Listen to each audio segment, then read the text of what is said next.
الحمد لله والصلاة والسلام على رسول الله وعلى آله وأصحابه ومن تبعهم بإحسان إلى يوم الدين. أما بعد فأعوذ بالله من الشيطان الرجيم. بسم الله الرحمن الرحيم.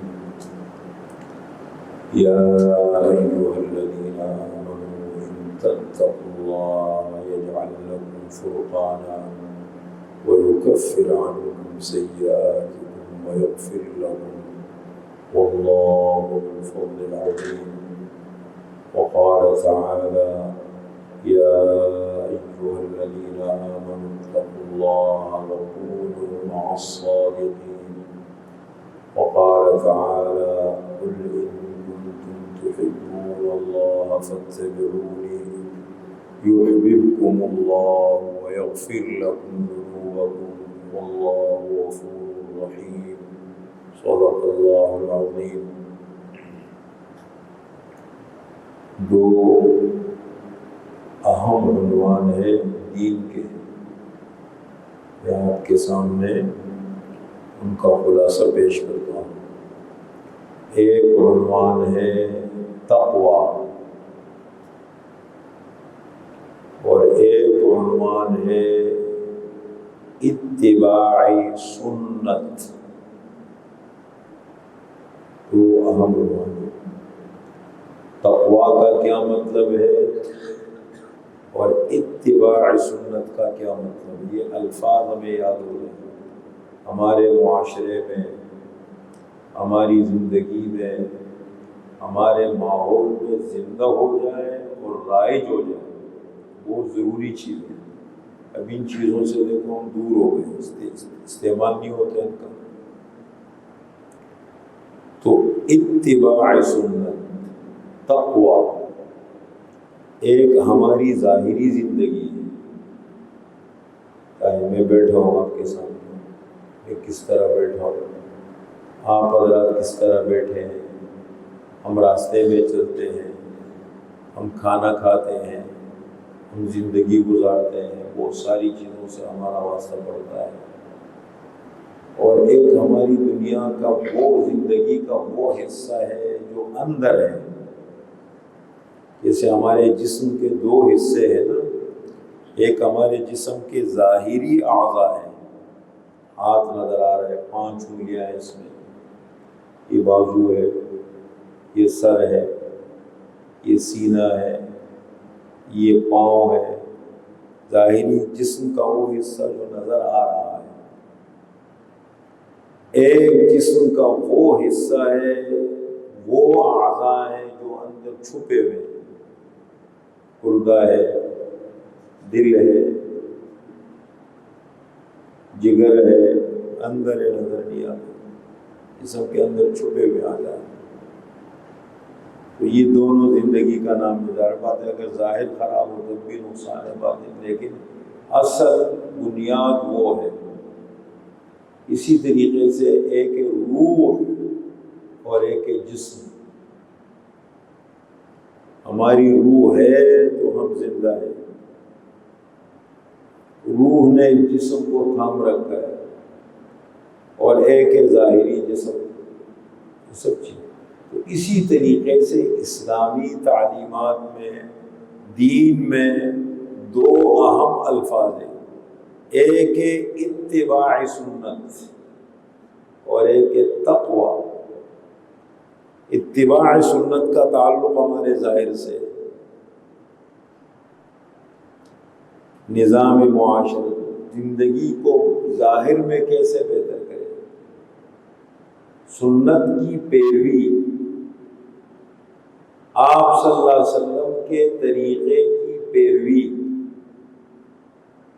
جو کام ہم کرتے ہیں وہ کام اللہ کے رسول نے بھی کیے ہیں، بس فرق اتنا ہے کہ اللہ کے نبی اس کام کو بہت بہتر طریقے سے کرتے تھے، دماغ کو حاضر رکھ کر، پوری توجہ کے ساتھ، تحمل کے ساتھ، سکون کے ساتھ کام پھر بھی ہو جاتا ہے.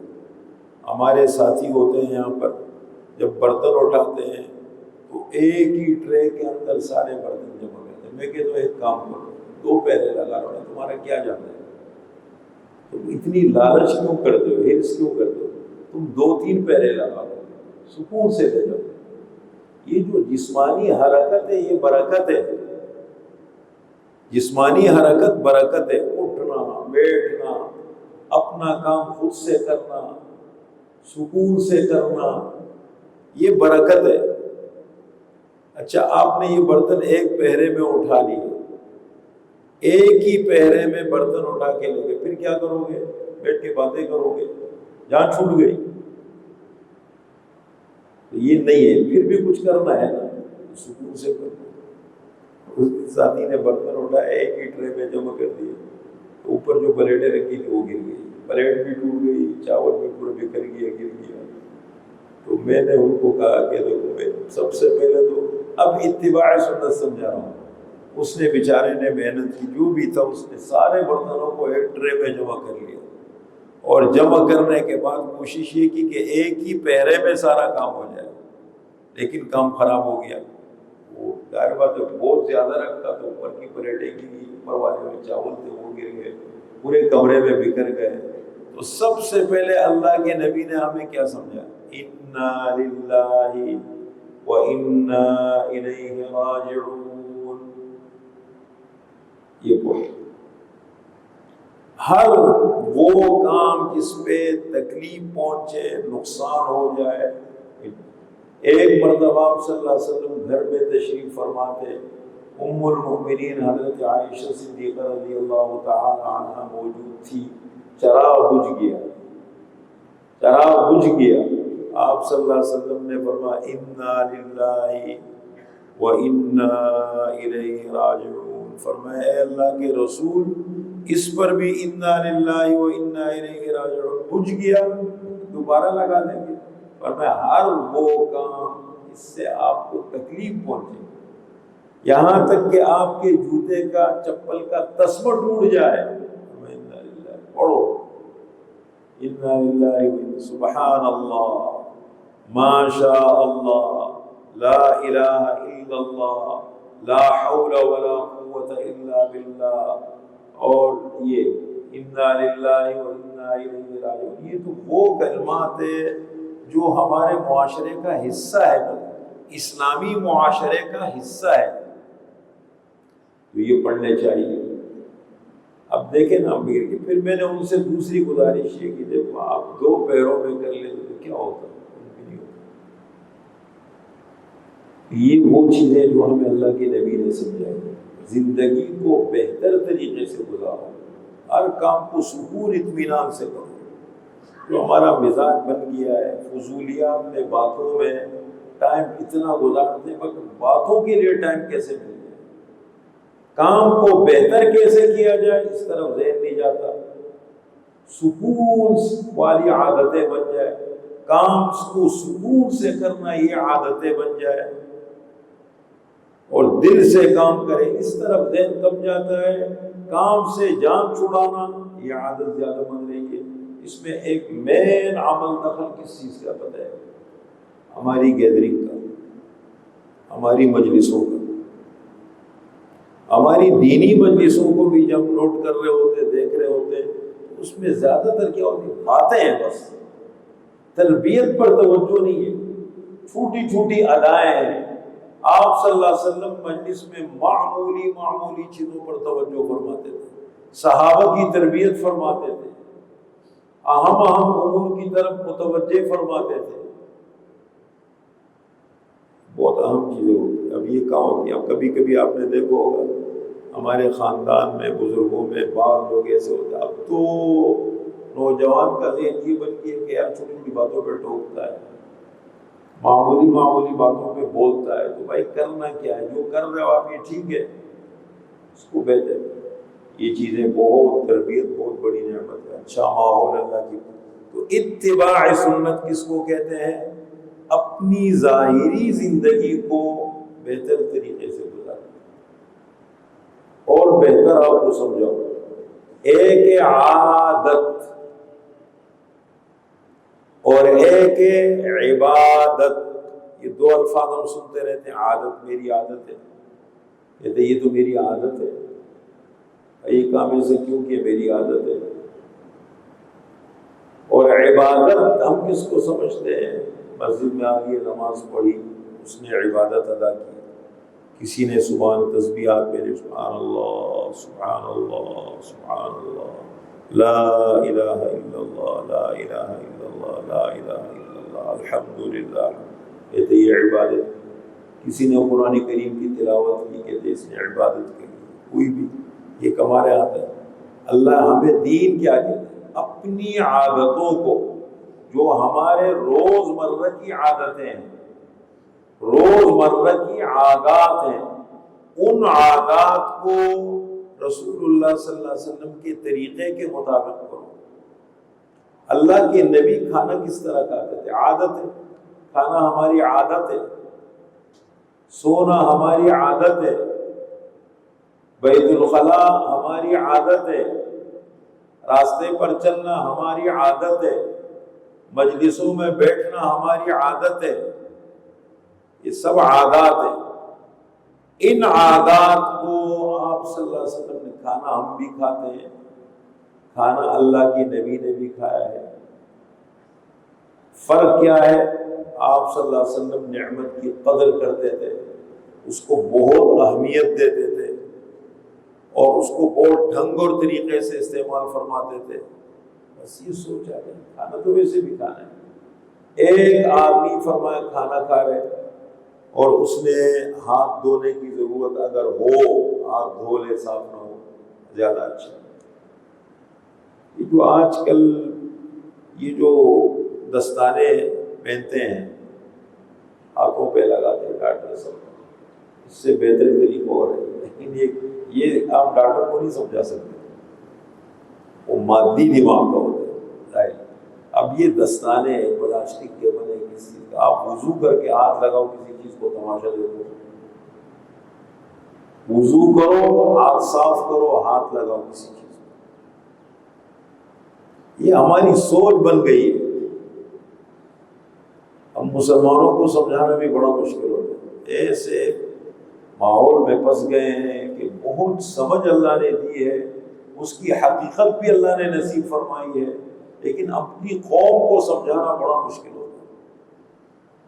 ایک تو سننے کا حوصلہ بالکل ختم ہو چکا ہے. ابھی اس وقت آپ میرے سامنے بے بس ہیں، اس لیے کہ مجھے اللہ نے ایسی سیٹ دی ہے کہ میں بات کر رہا ہوں، آپ سن رہے ہیں. ورنہ میں عام مجلس میں آپ کے ساتھ بیٹھوں گا، آپ میرے اوپر حاوی ہوں گے اور میں صرف تماشا دیکھتا رہوں. اگرچہ میں شاید سمجھ میری دین کے معاملے میں زیادہ ہو، معاملے کی سمجھ مجھے زیادہ ہو. کسی کا انتقال ہوتے قبر میں اترتا ہوں، میرا الحمدللہ بہت تجربہ ان چیزوں میں، اللہ نے بہت تجربہ دی ہے. جب قبر میں اترتا ہوں، اوپر سے لوگ شور مچاتے ہیں، میں کہتا ہوں بھائی ایک میری بات سنو، آپ خدا جائیں، آپ خود قبر میں نیچے آ جائیں، میں اوپر اتر جاتا ہوں، میں نکل جاتا ہوں، آپ آ جائیں، آپ کر دیں. اور دوسری بات میں یہ کہتا ہوں بھائی میں مفتی ہوں، میں جاہل آدمی نہیں ہوں، میں عین سنت کے مطابق تدبیر کروں گا، بالکل سنت کے مطابق کروں گا. اس کا کیا جواب ہے؟ ورنہ ایسا شور مچتا ہے، یوں کرو ایسا کرو ایسے کرو.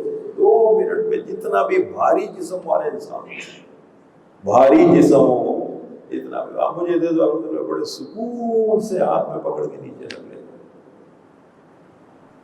کہتے ہیں طاقت نہیں ٹیکنک چاہیے. ہر چیز میں طاقت نہیں چلتی، ٹیکنک چاہیے، ہو جاتے کام. یہ جذبہ ہوتا ہے نا، جب ایک کام کو آپ جذبے سے کر رہے ہوتے ہیں نا، اللہ کی مدد آپ کو گھیر لیتی ہے چاروں طرف سے، سب اللہ کرتے ہیں. میں نے زندگی میں بعض ایسے تجربات دیکھے کہ یقین آ گیا کہ بس انسان کی سوچ اچھی ہونی چاہیے، نیت اچھی ہونی چاہیے، کام اللہ کرواتے ہیں، سب اللہ کرتے ہیں. تو یہ بنیادی چیز اتباع. اب ایک آدمی کھانا کھاتا ہے، اس نے کیا کیا؟ ہاتھ دھو لیا، پھر اس نے پلیٹ میں اتنا کھانا ڈالا جتنا وہ ختم کر سکتے. پلیٹ صاف کرو، اللہ کے نبی کی سنت ہے. اور میں جو پلیٹ صاف کرے پلیٹ اس کے لیے دعا کرتی ہے. اب آپ کہیں گے کہ پلیٹ کیسے دعا کرتی ہے؟ بھائی صرف انسان نہیں ہے. وَإِن مِّن شَيْءٍ إِلَّا يُسَبِّحُ بِحَمْدِهِ وَلَكِن لَّا تَفْقَهُونَ تَسْبِيحَهُ. جتنی چیزیں ہیں مخلوقات ہیں یہ اللہ کی پاکی بیان کرتی ہے، تمہیں سمجھ میں نہیں آتا. یہ ہے نا، یہ میرے سامنے لوہے کا ڈنڈا کھڑا ہے، پتہ نہیں جاپان میں بنا ہے پاکستان میں بنا ہے، بہت پرانا ڈنڈا ہے، پتہ نہیں کہاں کا ہے. اس پرانے اسپیکر جب شروع میں لگا تھا اس کا. میں آپ کو کہتا ہوں اس کو مسجد میں رکھیں آپ، یہ مسجد میں محراب میں رکھا ہوا. اس کو آپ سنیما ہال میں رکھیں، کسی تقریب میں رکھیں، یہ ادھر خوشی محسوس کرے گا، وہاں لے جاؤ خوشی محسوس نہیں کرے گا. اللہ کا نبی آپ صلی اللہ علیہ وسلم مسجد نبوی میں خطبہ ارشاد فرماتے تھے تو ایک کھجور کا تنا رکھا ہوا تھا، اس پہ ہاتھ رکھتے تھے. جب مسجد کی توسیع تھوڑی ہوئی، ترتیب بدل گئی، وہ ہٹ گیا تو آپ صلی اللہ علیہ وسلم بیٹھے ہیں، صحابہ بیٹھے، رونے کی آوازیں آ رہی ہے. استوانہ حنانہ کے نام سے مشہور ہے، رونے کی آواز آ رہی ہے. کہاں سے پتہ لگا اس آپ نے جا کے ہاتھ رکھا، وہ بالکل ٹھنڈا ماحول ہو گیا. اپنی ظاہری سوچ کو مت دیکھیں، وہ اللہ کی بڑی وسیع دنیا ہے، حقائق ہے، حقائق بڑی دنیا ہے. فرمایا کہ اللہ نے سورہ بقرہ میں بنی اسرائیل کا واقعہ ذکر فرمایا. سورۃ البقرہ قرآن کریم کی سب سے بڑی سورت، مدنی سورت، 286 آیات، 40 رکوع. اس کو سورہ بقرہ کیوں کہتے ہیں؟ بقرہ کے معنی ہے گائے. اللہ نے گائے کا واقعہ اس میں ذکر فرمایا. وَإِذْ قَالَ مُوسَىٰ لِقَوْمِهِ إِنَّ اللَّهَ يَأْمُرُكُمْ أَن تَذْبَحُوا بَقَرَةً. اور جب حضرت موسیٰ علیہ السلام نے اپنی قوم سے کہا اللہ حکم دیتے گائے ذبح کرو، بھتیجوں نے مال کے چکر میں چچا کو قتل کر دیا، لاش بار پھینک کے شور مچایا، چچا قتل ہو گئے، قاتل کا پتہ نہیں لگ رہا، ادھر گئے ادھر گئے، شور مچایا. لوگوں نے کہا شور مت بچاؤ، وقت کا پیغمبر موجود ہے، پوچھو. بنی اسرائیل کا واقعہ ہے، پوچھو. کہنے لگے نہیں بھائی، پہلے تو چور چور ہوتے ہیں نا، چور کبھی ایسی جگہ نہیں جائے گا جہاں وہ پکڑا جائے، اس کو پتہ ہوتا ہے. پہلے تو کتراتے، بالآخری آپشن کے طور پر جب پتہ لگا کہ اب کوئی راستہ نہیں، مجبوراً موسیٰ علیہ السلام کے پاس گئے. موسیٰ علیہ السلام نے اللہ سے دعا کی، اللہ نے حکم نازل فرمایا ان سے کہو ان اللہ یأمرکم ان تذبحوا بقرہ، ان سے کہو کہ گائے ذبح کرو، ایک گائے ذبح کرو، اور اس گائے کا گوشت کا ایک ٹکڑا اس مردے کے ساتھ جس کا نام عامیل تھا اس کا ٹچ کرو، کھڑے ہو کے بتا دے گا، اپنے قاتلوں کے نام بتا دے گا. جب یہ کہا کیا، کہنے لگے اے موسیٰ اتتخذنا ہزوا، آپ ہمارے ساتھ مذاق کرتے ہیں، ہمارا چچا قتل ہو گیا، ہم غم سے نڈال ہیں، ہم پریشان ہیں، اور آپ الٹا مذاق کر رہے ہیں ہمارے ساتھ. گائے ذبح کرو، یہ کرو، یہ کیا ہے؟ حضرت موسیٰ علیہ السلام نے فرمایا اعوذ باللہ ان اکون من الجاہلین، میں اللہ کی پناہ چاہتا ہوں یہ کہ میں جاہلوں میں سے اور نادانوں میں سے ہوں. اللہ کے احکام کا مذاق اڑانا جاہل آدمی کا کام ہے. جس کو سمجھ نہ ہو، جس کو علم نہ ہو، وہ اللہ کے احکام کا مذاق اڑائے گا. سمجھدار آدمی جس کو اللہ نے سمجھ دی وہ دین کا مذاق اڑائے گا. اور مجبور ہو گئے گائیں. اب جب پتہ لگا کہ بھائی اب تو پکڑے گئے، کہنے لگے بتائیں اس کا رنگ کیسا ہے، وہ گائے کیسی ہے، اس کی شکل کیسی ہے. حضور صلی اللہ علیہ وسلم نے فرمایا جب اس واقعے کو بیان کر میں صحابہ کے سامنے، موسیٰ علیہ السلام تو بہت پہلے گزرے ہیں، یہ واقعہ پہلے کا قرآن میں اللہ نے اتارا. جب آپ صلی اللہ علیہ وسلم نے اس واقعے کا ذکر صحابہ کے سامنے فرمایا کہ اگر یہ لوگ ایک کوئی بھی گائے لے لیتے بغیر سوال کے اور اس کو ذبح کر لیتے، ان کا مسئلہ حل ہو جاتا ہے۔ فلما شددوا شدد اللہ علیہ، جب انہوں نے سختی کا راستہ اختیار کیا، مشکلات کا راستہ، اللہ نے ان کو مشکل بنا، ڈھونڈو، اب ڈھونڈو اس گائے کو۔ اب نتیجہ کیا نکلا؟ وہ گائے ڈھونڈتے رہے، کلر پیلے رنگ کی ہو، صفراء فاقع لونها تسر الناظرین لا بکر ولا فارض، شرطیں جب لگی نا تو ان شرطوں نے کرتے کرتے کرتے کرتے کرتے ایک بچہ تھا جو اپنی ماں کا بڑا فرما بردار تھا، والد کا انتقال ہو چکا تھا، ماں کی خدمت کرتا تھا، وہ گائے کہیں وہاں تھی۔ اب وہ ماں کہتی تھی کہ منڈی میں لے جایا کرو بیچنے کا، جب ریٹ لگے تو ان کو بولو بھائی میں اپنی امی سے پوچھوں گا پھر بتاؤں گا۔ وہ جاتا تھا، لے جاتا تھا، اور پھر آتا تھا، ریٹ لگ گیا، امی والدہ کی تھی ابھی نہیں بیچوں، کرتے کرتے کرتے یہ واقعہ پیش آ گیا۔ فرمایا کہ اس کی قیمت اتنی ہے کہ اس گائے کو ذبح کر دو اور اس کی کھال کے اندر سونا بند دیا جائے، اس کی قیمت ہے۔ مجبوراً وہ گائے لینی پڑی، اور اپنے چچا کو مال کے چکر میں قتل کیا تھا، بجائے مال لینے کے دینا پڑی۔ یہ اللہ کی قدرت ہے، اللہ نکالے۔ تو کہنے کا مطلب ایک ہے اتباع سنت۔ اب دیکھیں ایک آدمی کھانا کھاتا ہے، پھر پلیٹ صاف کرتا ہے، پلیٹ اس کے لیے دعا کرتی ہے، کھانے کے بعد پھر دیکھو صاف ستھرے طریقے سے کھائے، ہاتھ دھو لے، شروع میں بسم اللہ پڑھے، کھانا شروع کرتے ہوئے اللہ کا نام لو، فارغ ہو کے کھانا کھائے، الحمدللہ الذی اطعمنا وسقانا وجعلنا من المسلمین۔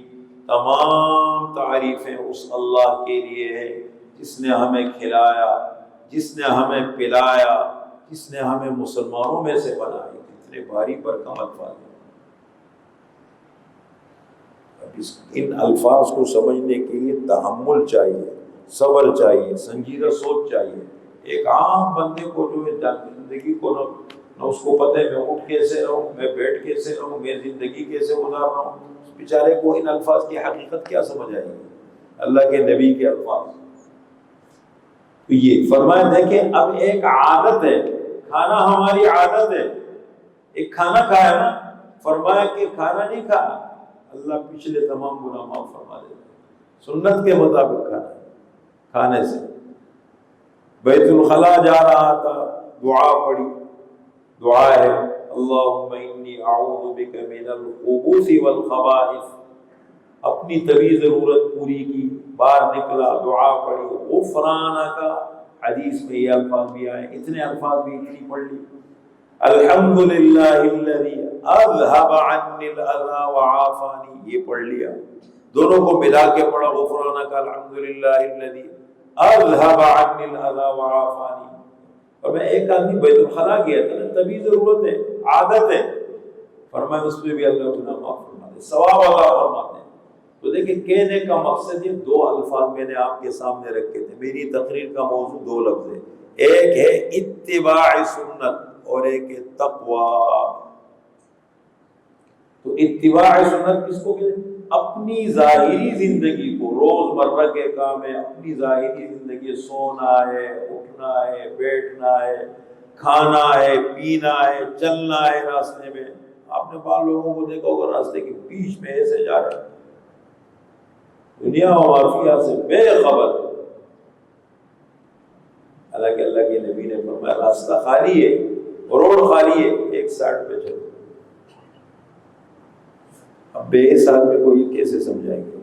اگر ایک آدمی بے حس ہو اور اس کو آپ کیسے سمجھائیں گے؟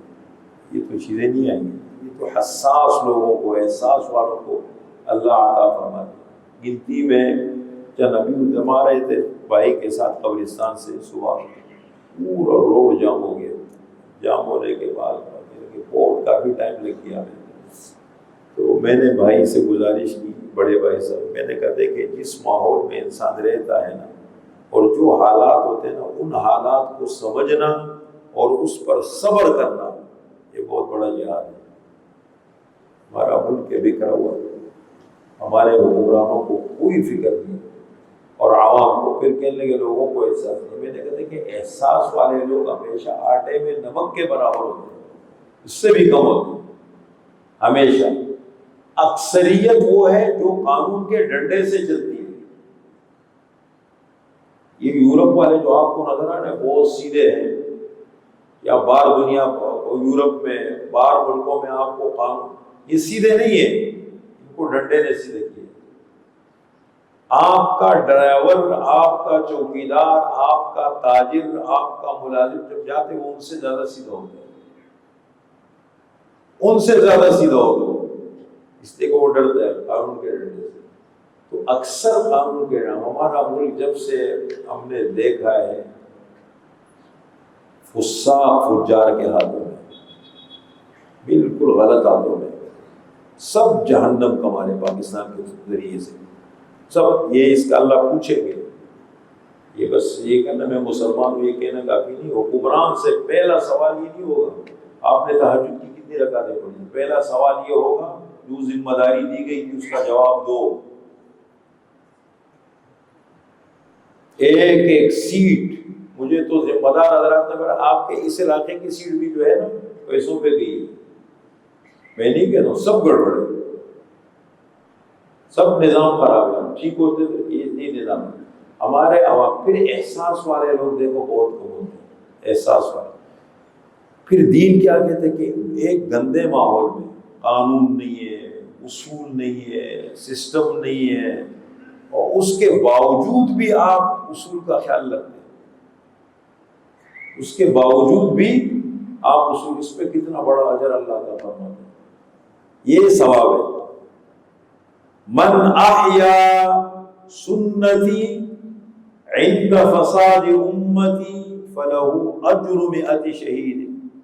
جس نے میری سنت کو ایسے وقت میں زندہ کیا, آپ صلی اللہ علیہ وسلم فرماتے جب امت نے اس سنت کو ترک کر دیا ہو, اس کا نام و نشان نہ ہو, اس پر عمل کرنا, اس سنت کو سمجھنا, اس سنت پر چلنا بڑا مشکل ہو, اور ایک آدمی اس سنت کو اس بگڑے ماحول میں پہلے سمجھے اور پھر اپنی زندگی میں اس کو زندہ کرے, فرمایا اس کو 100 شہیدوں کا اجر ملے گا.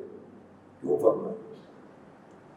تو ماحول ہو نہ ہو ہمیں اصول, میں الحمدللہ اصول پہ چلتا ہوں, کوشش کرتا ہوں اللہ ہے کہ ایسی جگہ ہو جہاں اخلاص دکھانا بیوقوفی ہو, وہاں کھڑے ہو کہ آپ اخلاص دکھائیں اور آپ کو پتہ ہے اخلاص چلے گا وہ. لیکن جہاں آپ اصول پر چل سکتے ہیں آپ اصول پر چلیں, آپ کو اللہ اجر دیں گے. یہ ثواب ہے, جیسے نماز ثواب ہے, ایسے صحیح گاڑی کھڑی کرنا ثواب ہے, جیسے نماز نفل نماز پڑھنا ثواب ہے, چپل صحیح اتارنا ثواب ہے, جیسے نماز پڑھنا ثواب ہے, ایسے آپ نے نماز پڑھی اور جا کر کے اپنا پنکھا مسجد کا بٹن بند کر کے چلے گئے, کرسی اٹھا لی وہ دور لے جا کے صحن میں رکھی, اٹھائی چلے گئے اور جب نماز پڑھی چلے گئے کرسی وہی کی وہی رہ گئی. امانت, امانت ہے, عادت. تو میں کہتا ہوں ان عادتوں کو بدلے, یہ دین ہے, دین سمجھ کے بدلے. انسانیت اپنی جگہ ہے, وہ لوگ انسانیت سمجھ کے کرتے ہیں, باہر ملکوں میں یہ اچھے کام انسانیت سمجھ کے کرتے ہیں, ہم دین سمجھ کے کرتے ہیں, ہم امانت اور دین سمجھ کے اس کو کرتے ہیں, اس نیت سے کریں. ہم تو آخرت میں بھی ثواب کی امید رکھتے ہیں, ان کے پاس آخرت نہیں ہے. دنیا اچھی ہو گئی تو اچھی ہو گئی, برباد ہو گئی تو برباد ہو گئی.